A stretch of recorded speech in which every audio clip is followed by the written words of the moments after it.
चीन हाल ही में जिस तरह से श्रीलंका को अपने डेट ट्रैप में फंसाकर, ऋण जाल में फंसाकर 100 साल के लिए हम्बन टोटा पकड़ लिया, भारत से डरकर भारत के चारों तरफ रिंग ऑफ स्प्रिंग और स्ट्रिंग ऑफ पर्ल्स की तरह से जहां तहां देखे कोई ना कोई स्थान बना लिया, फिर चाहे ग्वादार हो, चाहे मालदीव्स हो, चाहे यहां पर हम्बन टोटा हो, भारत को घेरते घेरते इसके द्वारा किए जा रहे सभी प्रयास अब भारत को उत्तर में भी घेरने के लिए पहुंच गए हैं। चीन ने हाल ही में भारत को उत्तर से कंट्रोल करने के लिए एक और जगह, जिसको बहुत लंबे समय से कर्ज के जाल में फंसा रहा था, वहां पर अपना सैन्य अड्डा बना लिया है। यह जो जगह मैं बताने जा रहा हूं, यह जगह रशिया का कभी हिस्सा हुआ करती थी, सोवियत रूस का कभी हिस्सा हुआ करती थी। सोवियत रूस 1991 में जिन 15 देशों में से टूटा था, उनमें से एक देश था ताजिकिस्तान, भारत के उत्तर में बैठा हुआ पामीर गांठ का हिस्सा ताजिकिस्तान।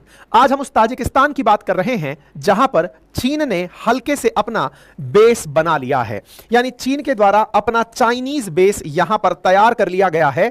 यह जगह जो भारत के उत्तर में है, लेकिन भारत और ताजिकिस्तान के बीच में एक छोटा सा क्षेत्र और है जो कि अफगानिस्तान का है, और यह अफगानिस्तान के डर से बनाया है, ऐसा इसने दुनिया को बताया है। हालांकि चाइना इसे स्वीकार नहीं कर रहा है कि हमने कोई बेस बनाया है, लेकिन ताजिकिस्तान को यही कहा गया है कि हमने तो अफगानिस्तान के डर से या तालिबान के डर से आपके देश में एक बेस बनाया है। आइए आज के सेशन में इस विषय की चर्चा करते हैं कि चाइना का यह बेस स्ट्रेटेजिकली कितना इंपॉर्टेंट है, चाइना को तालिबान का कौन सा डर सता रहा है, भारत और ताजिकिस्तान के बीच में स्थित यह वाला जो क्षेत्र है जो वाकन रीजन कहलाता है, यह अफगानिस्तान का हिस्सा किस तरह से चाइना के लिए थ्रेट बना हुआ है। क्योंकि सुर्खी है, China constructs secret Tajikistan military base amid fear of Taliban. The telegraph ने बकायदा इसके ऊपर एक प्रॉपर डॉक्यूमेंट्री बनाई है, प्रॉपर रिपोर्ट बनाई है, जिसे हम आगे चलकर आपको दिखाएंगे भी कि चाइना ने अपना एक सीक्रेट ताजिकिस्तान के अंदर मिलिट्री बेस बना लिया है। और ऐसा इसने प्रॉपर तरीके से बिना बताए किया है ताकि किसी को यह ना पता चले कि हम ऐसा क्यों कर रहे हैं। यूएसएसआर का जब यह हिस्सा हुआ करते थे तो ताजिक जनजाति के द्वारा अपने लिए इस देश की मांग की गई थी कि साहब हम इस देश को अपने लिए अलग से रखना चाहते हैं। यही कारण है कि 9 सितंबर 1991 को यह देश यूएसएसआर से टूटकर एक अलग देश बना। बाद में यहां पर एक लंबा गृह युद्ध चला और उसके बाद में जो व्यक्ति राष्ट्रपति बने वो आज तक यहां पर बने हुए हैं। एक बार और थोड़ा मैप को गहराई से समझते हैं ताकि आप इस बात को गहराई से और भारत के हित में समझ लें। साथियों, अक्सर एक बड़ी परेशानी देखी गई है, जब भी आप ये जानें कि अफगानिस्तान तक भारत कैसे पहुंचे, तो भारत के पास के रास्तों में या तो हम पाकिस्तान क्रॉस करके जाएं या फिर ईरान होते हुए हम अफगानिस्तान जाएं। अफगानिस्तान में हम अपने हितों की रक्षा कैसे करें, यह हमारे लिए बड़ी चिंता का विषय रहा है। आप पूछेंगे कि ऐसा क्यों, अफगानिस्तान भारत के लिए चिंता का विषय क्यों रहा? क्योंकि एक बार जब भारत का विमान हाईजैक हुआ था तब वो अफगानिस्तान ही गया था। हमारे पास कोई तरीका नहीं था कि हम अफगानिस्तान से अपने अपहत जो विमान है उसे कैसे वापस लाएं। उस समय हमें यह जरूरत महसूस हुई कि अफगानिस्तान में जिस तरह से तालिबान का शासन है, कल को अगर अफगानिस्तान पर हमें कोई कार्रवाई करनी हुई तो हमें अफगानिस्तान के नजदीक कोई ना कोई अपना ठिकाना चाहिए। यही कारण है कि हमने ताजिकिस्तान से दोस्ती की।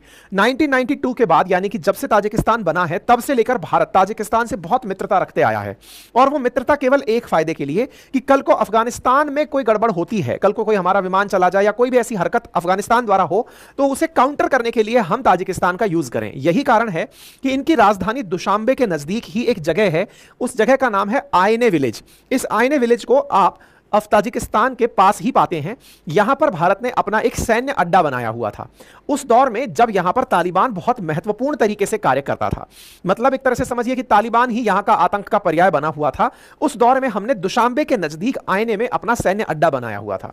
यह सैन्य अड्डा रिसेंटली भी 2022 में सुर्खियों में आया। उससे पहले जब अफगानिस्तान से छूट करके अमेरिकी सैनिक हट रहे थे और यहां से लोग भाग निकल रहे थे, उस समय कई भारतीयों को और नेपालियों को जो यहां फंसे हुए थे उनको निकालने में भी हमने ताजिकिस्तान बेस का उपयोग किया था। तो ताजिकिस्तान भारत के साथ भी मित्रवत रहा है और भारत इसमें काफी इंटरेस्ट रखता रहा है। चलिए, ये तो भारत का इंटरेस्ट हुआ। फिलहाल के लिए हम वापस लौटते हैं चाइना के इंटरेस्ट पर। जैसा कि आप सभी जानते हैं कि चाइना अफगानिस्तान में बड़ा इंटरेस्ट ले रहा है। किस बात का इंटरेस्ट ले रहा है कि भाई अफगानिस्तान में लिथियम के भंडार मिल सकते हैं जिनको वो एक्सट्रैक्ट कर ले, और चूंकि यहां का नोटोरियस कंट्री है ये इस पूरे क्षेत्र का, अगर पाकिस्तान में चाइना अपने इन्वेस्टमेंट को सुरक्षित रखना चाहता है तो अफगानिस्तान को दबा के रखना होगा। इसके लिए इसने एक तरफ तो पाकिस्तान पर कंट्रोल कर लिया, क्योंकि चाइना पाकिस्तान इकोनॉमिक कॉरिडोर के थ्रू इसने प्रॉपर तरीके से पाकिस्तान ताजिकिस्तान में अपना नियंत्रण स्थापित कर लिया। ऐसे ही अफगानिस्तान के उत्तर में एक देश जो ताजिकिस्तान है, यह बड़ा गरीब देश था। इस गरीब देश के पास कोई समृद्धि नहीं है, सूखा पड़ा हुआ है, पहाड़ी क्षेत्र है, लेकिन हां इसके पास माइंस बहुत हैं।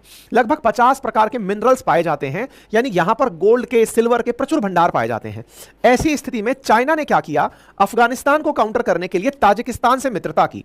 आप जानकर आश्चर्य करेंगे कि इस समय ताजिकिस्तान की चाहे पार्लियामेंट बिल्डिंग हो, चाहे सड़कें हो, चाहे सुरंगें हो, चाहे खाने पीने का सामान हो, चाहे टैक्सी हो, चाहे मॉन्यूमेंट्स हो, इवन इलेक्ट्रिसिटी बोर्ड तक जो चाइना ने, ताजिकिस्तान ने लगे हैं, वो सारे चाइनीज लगे हुए हैं। यानी चाइना ने इसको पूरी तरह से फ्लडेड कर दिया चाइना से। अब और तो इंटरेस्टिंग बात यह है कि ताजिकिस्तान के अंदर जो वर्कर्स भी काम करने आए हुए हैं वो चाइनीज है, कंपनी चाइनीज है। पार्लियामेंट बिल्डिंग विचार करिए कि चाइना बना रहा है, हाईराइट्स बिल्डिंग चाइना बना रहा है, यानी एक तरह से समझिए कि ये एक्सटेंडेड चाइना बन गया ताजिकिस्तान। लेकिन आपके दिमाग में प्रश्न बनेगा कि ताजिकिस्तान में इतना इंटरेस्ट क्यों लिया इसने? इसके दो बड़े कारण हैं। चाइना डरता है अफीम से। आप पूछेंगे किससे? अफीम से। अब ये अफीम की क्या कहानी है वो समझिए। देखिए, एक समय की बात है जब भारत पर ब्रिटिशर्स का शासन हुआ करता था, तो भारत के ब्रिटिशर्स ने चाइना पर शासन करने के लिए खूब प्रयास किए, लेकिन वो प्रयास सफल नहीं हुए। लेकिन उन्होंने इन प्रयासों को सफल बनाने के लिए चाइनीज लोगों को अफीम खिला दी। अब ये बात आपको एक पल के लिए मजाक लग सकती है, लेकिन ये वास्तविकता है।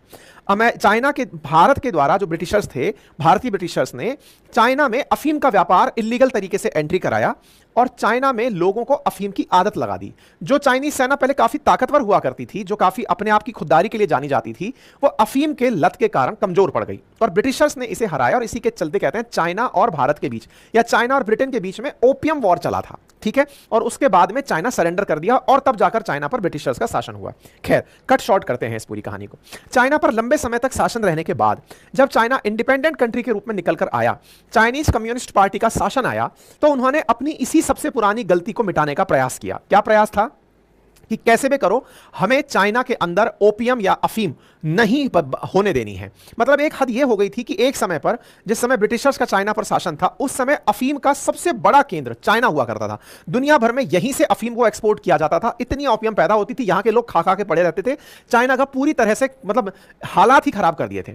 कभी सिल्क ट्रेड करने वाला चाइना अब अफीम ट्रेड किया करता था। अच्छा, तो अब इन्होंने क्या किया, चाइना वालों के साथ मिलकर के, मतलब चाइना की कम्युनिस्ट पार्टी ने सबसे पहले जितने भी खेत जहां पर अफीम पैदा होती थी, या तो उन्हें जला दिया, बर्बाद कर दिया। जो लोग इसका व्यापार करते थे उन्हें गोलियों से भून दिया। अपने देश में से अफीम का नामो निशान मिटा दिया। कि हम गुलाम क्यों बने थे? बोले हम अफीम के कारण बने थे। तो बोले अफीम हम अपने देश में नहीं होने देंगे। कोई बात नहीं, इन्होंने नहीं होने दी। लेकिन इनके यहां से निकली हुई अफीम की जो टीम थी, जो अफीम पैदा करना जानती थी, वो यहां से तो निकल गई, लेकिन पड़ोसी देशों में जाकर जगह बना ली। आज दुनिया में सबसे ज्यादा जो अफीम पैदा होती है जिन जगहों पर, वो सब चाइनीज निकले हुए अफीम निर्माता ही हैं। वो लोग कौन से हैं? तो चाइना ने अपने दक्षिण में, जो म्यांमार है, लाओस और थाईलैंड है, यहां पर 3 देश मिलकर के वर्तमान में दुनिया के अफीम का सबसे बड़ा केंद्र बनकर बैठे हैं, जिसे आप गोल्डन ट्रायंगल के नाम से जानते हैं।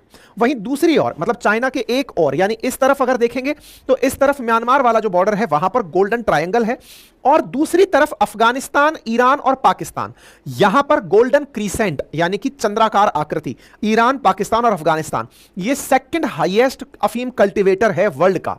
क्योंकि अफीम पूरी तरह प्रतिबंधित है, नशीला पदार्थ है, नार्कोटिक्स के तहत इसके ऊपर केस होता है, लेकिन तालिबान की कमाई का सबसे बड़ा साधन इस समय पर अफीम ही बना हुआ है। जिस अफीम से चाइना डरता था, अब यह अफीम इसने अपना घर साफ करके पड़ोसी देशों में तो डाल दी। एक तरफ म्यांमार में डल गई, एक तरफ अफगानिस्तान में डल गई। यही अफगानिस्तान चाइना के साथ बॉर्डर साझा करता है। यह चाइना के साथ इसका बॉर्डर है। अब दिक्कत क्या है कि तालिबान से जब इनकी मित्रता हो रही है चाइना वालों की, और अफगानिस्तान की अपनी कमाई का मेजर हिस्सा इस अफीम के अवैध व्यापार से ही आता है। इस अफीम के अवैध व्यापार से जो पैसा प्राप्त करता है अफगानिस्तान, उससे वो स्मगलिंग और आर्म्स स्मगलिंग बढ़िया से करता है। तो जिन लोगों को चाइना में कभी आदत पड़ गई थी कि हां हम कभी अफीम खाएंगे, वो लोग तो अब यहां से निकाल ले रहे हैं। और इस कारण से अफगानिस्तान से यह वाला क्षेत्र काफी बड़ा ट्रेड रूट बना हुआ है। चाइना का कहना है कि मैं इस जगह को तो कंट्रोल कर लेता हूं अपने लेवल पर। कैसे? यहां पे तो मैंने चाइनीज सेना खड़ी की हुई है, लेकिन ये लोग ताजिकिस्तान में घुस करके और फिर चाइना के अंदर घुसे आते थे। तो बोले इस कारण से यहां पर भी मैंने एक चौकी बना दी है ताजिकिस्तान के अंदर, ताकि अफगानिस्तान से अगर कोई इलीगल स्मगलिंग ऑफ हेरोइन करेगा तो उसे मैं काउंटर कर सकूं। यह चाइना का वर्जन है। हालांकि चाइना अभी भी डिनायल मोड में है, लेकिन टेलीग्राफ तो बाकायदा वहां पर मैक्सर की इमेज लेकर घूम गया कि देखो ये रहा, सैटेलाइट इमेज तक निकाल के उसने दिखा दी। एनीवे, तो ताजिकिस्तान की वर्तमान स्थिति समझ में आई। फिर से समझ लीजिए, अफगानिस्तान पर चाइना को कंट्रोल करना था। इसके 2 तरीके थे। एक पाकिस्तान को कंट्रोल में लेना, जो ले चुका, और एक इसके उत्तर में ताजिकिस्तान को कंट्रोल में लेना, जो कि पूरी तरह लिया जा चुका है। और तो और जिस आईनी विलेज में हमने कभी सैन्य अड्डा बनाया था, उस आईनी विलेज में बकायदा इन्होंने माइनिंग के लिए गांव बसा दिए हैं। अपने जो लोग थे, मतलब ताजिकिस्तान के जो अपने लोग थे, उनको यहां से निकालकर चाइनीज लोग अब यहां रहने लग गए हैं। पूरी तरह ताजिकिस्तान चाइना में हो चुका है। ठीक है, तो उम्मीद है कि आप लोगों को यह बात समझ में आ जाए। यह रहा आईनी विलेज, जिसको गिसार एयरपोर्ट कहते हैं। 2000 बाद के बाद यह सक्रिय नहीं है। चाइना का यहां पर जो प्रयास है वो कैसे हुआ, तो आंसर है कि इन्होंने इन्हें कर्ज का जाल दिया कि सबसे पहले आप कर्ज लो। कहते हैं कि यूएस और चाइना और इनके बीच में $2 बिलियन का ट्रेड होता है, लेकिन उस ट्रेड में चाइना वाले अपना सामान डाल डालकर कम से कम 400 चीनी कंपनियों को यहां पर लॉन्च कर चुके हैं। कम से कम 600 ऐसी जगह हैं जहां ताजिकिस्तान में माइंस हैं, उनमें से 50 डिफरेंट मिनरल्स निकाले जा सकते हैं। उन्हीं मिनरल्स को निकालने में चाइना ताजिकिस्तान में लगातार मेहनत कर रहा है। एक इसके जिम्मेदार यहां के राष्ट्रपति भी हैं। कहां के? ताजिकिस्तान के। इनका नाम कुछ मैनन रेमन करके है। ये जो व्यक्ति है ना, असल में 1994 से लेकर आज तक और 96 से लेकर आज तक यह व्यक्ति ताजिकिस्तान का राष्ट्रपति बना हुआ है। मतलब जिस प्रकार से सोवियत रूस से टुकड़े हुए, सोवियत रूस से 15 देश बने, जैसे उनमें से एक देश बेलारूस बना था, बेलारूस में आज तक लुकाशेंको की सरकार चल रही है, ऐसे ही एक देश ताजिकिस्तान बना, उसमें इस रेमम की सरकार चल रही है 94 से लेकर, मतलब 20 साल से इसकी सरकार चल रही है। यानी सोवियत की ये शायद परिपाटी ही रही है कि जो यहां सत्ता में आता है वो लंबे समय तक रहता है। फिर चाहे आप पुतिन को ही देख लें, पुतिन जब से आए हैं सत्ता में हैं। यहां पर दूसरी तरफ से बेलारूस को देख लें, यहां पर इन्हें देख लें। ऐसे बहुत से एविडेंसेस हैं सोवियत रूस एरा के कंट्रीज में जहां पर लोग सत्ता में आने के बाद छोड़ते नहीं हैं। चाइना इसी कारण से इन्हें पैसे में खरीद कर बैठा हुआ है। कहा जा रहा है कि यूएस के, मतलब यहां पर चाइना के द्वारा लगभग $1 बिलियन की ग्रांट्स और टेक्निकल असिस्टेंस ये सब यहां पर दिए हुए हैं। ताजिकिस्तान ने चाइनीज लोन और इन्वेस्टमेंट की, ये 2012 की आप कटिंग देख सकते हैं। यहां पर गोल्ड माइनिंग वेंचर के लिए ये अपना इन्वेस्टमेंट किए जा रहे हैं, साथ ही साथ यहां पर अपनी सेना भेजते जा रहे हैं। और इसका पूरा प्रयास यह है कि मैं किसी ना किसी तरीके से अपने आप को सुरक्षित कर लूं और इनका लाभ अधिकतम निकाल लूं। आप यहां पर यह रहा गोल्डन क्रीसेंट और यह रहा गोल्डन ट्रायंगल, दोनों को देख सकते हैं। गोल्डन ट्रायंगल और गोल्डन क्रीसेंट में गोल्डन क्रीसेंट फिलहाल के लिए चाइना की टेंशन है, जो ईरान, अफगानिस्तान, पाकिस्तान से होकर बनती है। इसी से होने वाले ओपियम को चाइना अपने यहां आने से रोकता है। इसीलिए इस ओपियम की खेती से प्रभावित चीजों को अपने यहां ना पहुंचने दे, इसलिए इसने इस तरह के रास्तों पर और ताजिकिस्तान पर कंट्रोल किया है। लेकिन चूंकि तालिबान को चाइना अपनी तरफ से प्रमोशन दे रहा है, अपने साथ लिए घूम रहा है, तो यह कब तक इस ओपियम से बच पाएगा, यह चाइना के लिए अपनी नई चिंता हो सकती है। ठीक है, तो फिलहाल मैंने आप लोगों को यह जानकारी दे दी है। संभवतः आपको अब यह समझ में आ गया होगा कि ताजिकिस्तान किस तरह से चाइनीज डेट ट्रैप में फंसकर अफगानिस्तान से चाइना को सुरक्षा दे रहा है। उम्मीद है कि आपको चाइनीज हितों के बारे में बेहतर तरीके की जानकारी मिल गई होगी। ठीक है, जल्दी से अपने साथियों के साथ में इस सेशन को साझा कर दें। बाकी पढ़ने वाले लिखने वाले जो विद्यार्थी हैं, उनके लिए अपनी पाठशाला पर हमारा कोर्स हैंड रिटन मटेरियल्स के साथ में उपलब्ध है, जिसे आप एप्लीकेशन से एक्सेस कर सकते हैं। ठीक है साहब।